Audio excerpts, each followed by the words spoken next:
Hello, everybody, and welcome to this episode of HCTalk. As always, I'm your host, Lance Gormley, and we have our very own Harvey County Sheriff Chad Gay on the program once again to do a monthly update, and we want to hear all about the stats and everything that's going on. And then I got a question for you because I had a lot of people asking me questions about something that took place this last week, so I'm going to leave you in suspense. But before we do anything more, I just want to hand it over to you to tell everybody what the Sheriff's Department's been doing. Have at it, Chad. Okay. And we're a little bit late this month. I don't know. I probably could have got with you earlier about this and get stats out. So it'll be a quick turnaround between this one and then next month's stats that I get to give you. Both busy. Okay. So in the month of June, we got cases pulled were 202. We had 406 traffic stops, 74 tickets issued, 75 arrests, 519 area checks, 110 citizen contacts, and we drove 39,765 miles, which, if you look at last month's stats, these are all down just a little. And I can't necessarily explain that, just one of those, it ebb and flows a little bit, guys are busy and not busy, and guys, so it's not nothing, no big numbers, nothing I'm really concerned about. So crash reports, we had 19. In June, we had 19 crashes, accidents with animals, which is the highest of the year, which is kind of weird in June. Can't explain that one. I didn't, deer moving, I guess. We had 9 non-injury and 5 injury accidents. And a couple of those, I'm assuming, I didn't ask, but a couple of those are our own deputies that smacked into a deer. And one of our Willow Chesky, she hit a deer the other night, and it really tore up the vehicle. All the airbags went off in the vehicle. I think she was on South Kansas Avenue. So she's going 55, 60 somewhere, and I would, and I just know it just appeared in front of her. So you just never know. But in June, that was kind of weird to me. That seems like a high number for June. Civil process papers, we received 668 and served 562, returning 62. Let's see, that was for a total of $3,040 that we collected in revenue for that. Chris Purvis is always pretty busy, our paper service guy. And I think I've said this before, and make sure every year he's a certified law enforcement officer. Yeah, so calls for service, 1,481, which is down a little bit from last month. We had, we had 9. We requested assistance 9 times, and other agencies requested our assistance 38 times, so that's been pretty steady. The calls for service were down 195 in June compared to May. Again, I can't really explain it too much. We didn't really, staffing really hasn't changed over this, couple months here. And I think everybody knows. I mean, you guys, I think I told you where we are with staffing. We've got two guys that just graduated our field training program, the academy a couple of weeks ago, and now they're in our field training program. So they got at least another 14 weeks before before I say they're contributing, to the cause, right? So right now they're just riding around with another deputy learning how to do it. So deputies with, on day shift, we only had 6.45% of the time we were running with 2, so that's good. That means most of the time we had 3. We only had 2 shifts with only 2 deputies. Night shift was a little more, was 11, so 35% of the time. So hopefully we can get, coming up here in August, we're having I consider it like the big budget meeting with the commissioners, and I'm hoping I'm asking for more folks. So I'm hoping they'll grant us a couple more people at least, right? I'm asking for 4. And if we can get 4, that'd be great. If we get 2, that'd be great. So we'll see. We burned, let's see, total gallons of fuel used was 2,590, and we spent $5,735 on gas in the month of June. Seems like a lot, doesn't it? They're rolling. They're rolling. A lot of gasoline. So I'm looking at the crime reports here, and there's nothing in here that alarms me or jumps out to me. And again, if people want to see these stats, they're in the. You can go to the commission minutes, which is really easy to get to now. They redid the website. I don't know if you've seen it. Yep. It's right when you pull it up. You can go to agenda and minutes, click on it, and you can go in and pull up all this stuff from the last time I gave this at the commission. So yeah, nothing in the crime reports that have me worried right now. I hate to say that too loud. I'm on a wooden table here. I'm knocking on it, so I don't want to jinx this. All right, our jail numbers here. Inmates district court. Wow, 101 inmates to district court for the month of June. 17 multiples at once. Extra security they've asked for 6 times. We did that. Time in district court was 65 hours and 15 minutes. We have 5 inmates waiting to go to Department of Corrections. Let's see. This one says, it's updated a little bit. This says out of service cells are 11, but we're down to 9. Okay. And there's a variety. And I actually had one of our guys print off the reasons why they're broke, and I was going to give that to you, and then I left it at my office.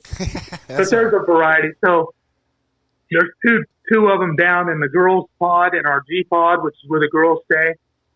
And it's because of a collapsed sewer line. And in there somewhere, right underneath the floor. It's a big, long run, though. It'd be expensive to fix. We have at least a couple with the bunks that have pulled away from the wall.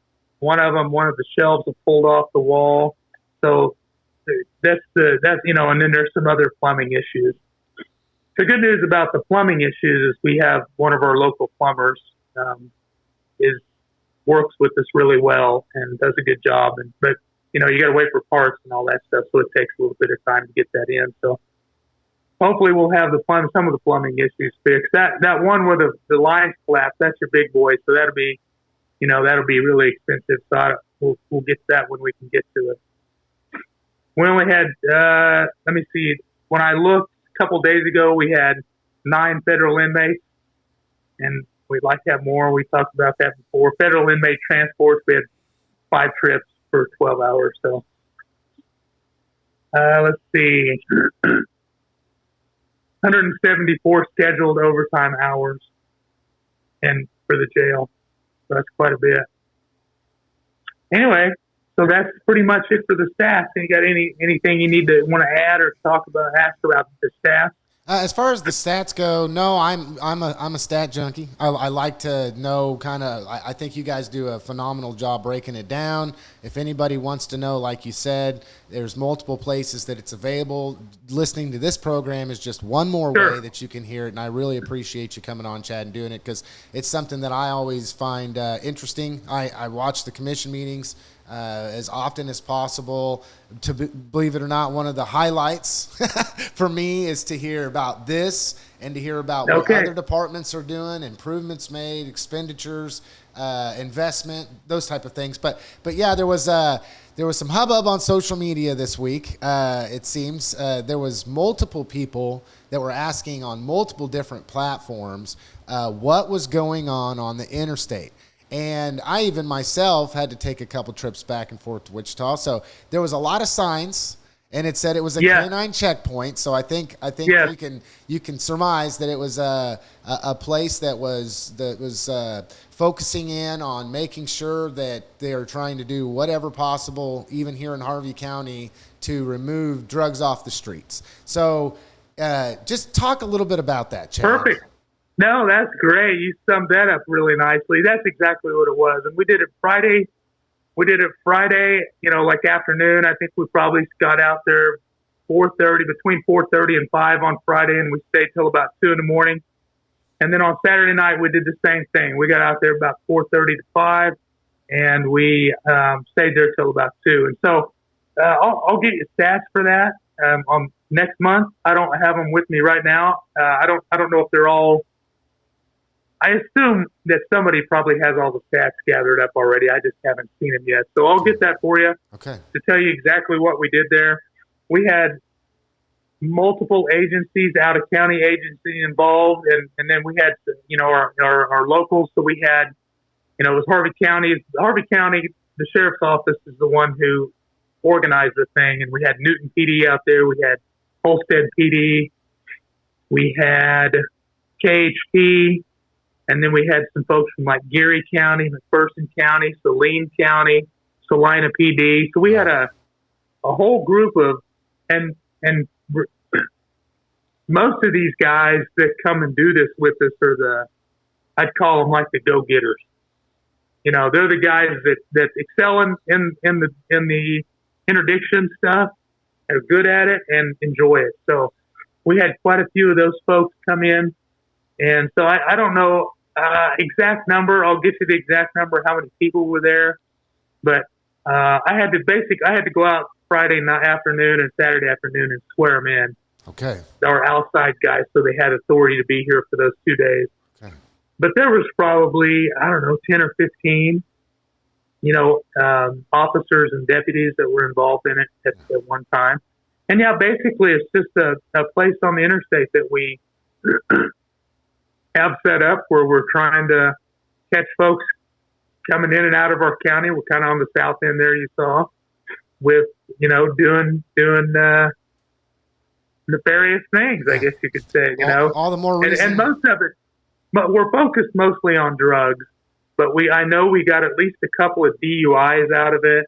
We got warrants, we got an arrest warrant. We had a guy that was a habitual violator on his driver's license, plus had warrants. So we got that guy. So it was we're focused on the drug thing, but man, we're catching all kinds of stuff. Yeah. So yeah. Well, then to anybody listening to this, don't try to bring that through Harvey County, because you're gonna get hung up. Harvey County takes it serious, and if you were out there, you were able to see that there was a lot going on, and you should take it serious. You should take it serious. And it will become a fairly regular event that we do that. And we've also just talked about, we bring folks in like the same thing we did. We bring like some experts. I call them experts. They're the interdiction guys, and we would bring them in and just do saturation stuff. So instead of like actually just setting up a checkpoint, we would just be out in force,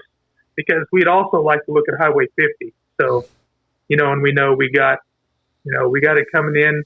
We got Highway 50 and the interstate coming through. We got plenty of places where people are coming through that we would like to tell them not to come through Harvey County. Yeah, absolutely. Yeah. Absolutely. Don't do it, but if you're going to, don't bring it through her. Don't even think about don't it. bring it. Okay, Chad. Well, thank you. Don't bring it to Harvey County. I'm looking forward to the next time in stats, but want to give you the last word, unless you got something else. Well, I was going to tell you. I was going to also tell you that we're going to get we have 2 flock cameras up now. Okay. And I think you probably know what the flock is. It's just cameras that read license plates, and and then we can log in and it tells us if it's a stolen car or if it's somebody we're looking for, or we can put in a specific car to look for, like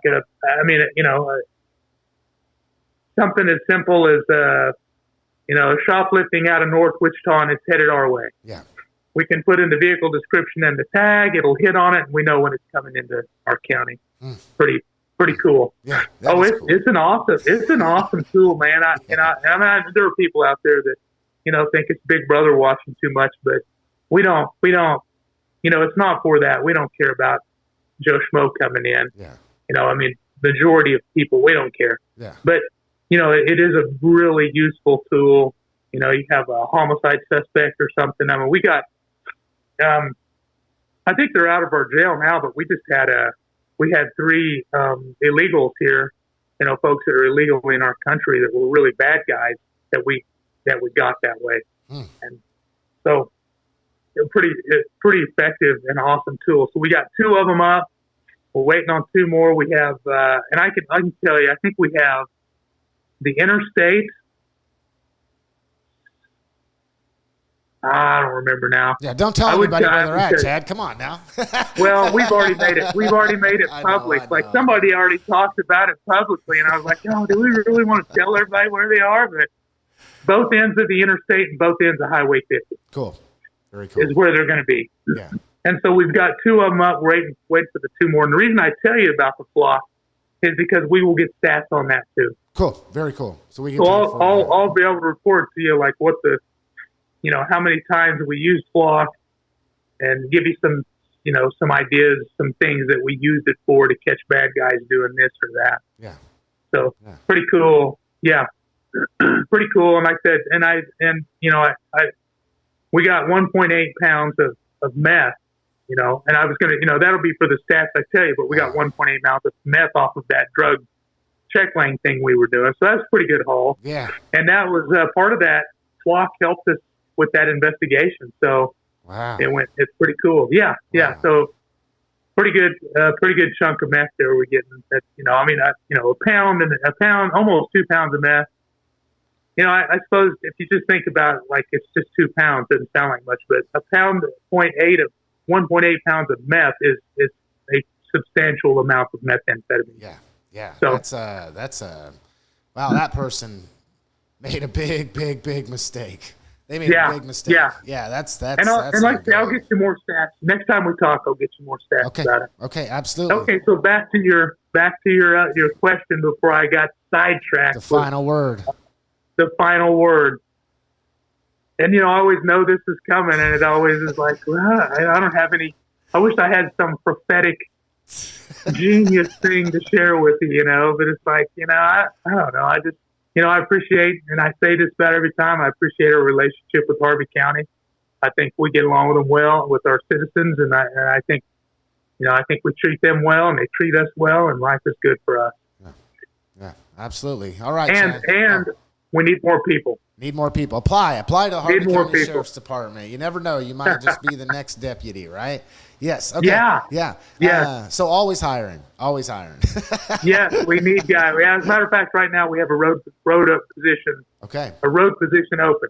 So if anybody listening to this wants to be a road deputy for us, have them come apply. Absolutely. All right. You can hear everything from Chad here. You can hear employment opportunities, stats, the whole 9 yards, the things that are going on. That's awesome. All right. Well, I just want to tell everybody thank you for listening to this episode of HC Talk. As always, I was Joe Slans Gormley, and our guest on the program that we love to have once a month, every month, is our very own Harvey County Sheriff Chad Gay. Have a good one, everybody.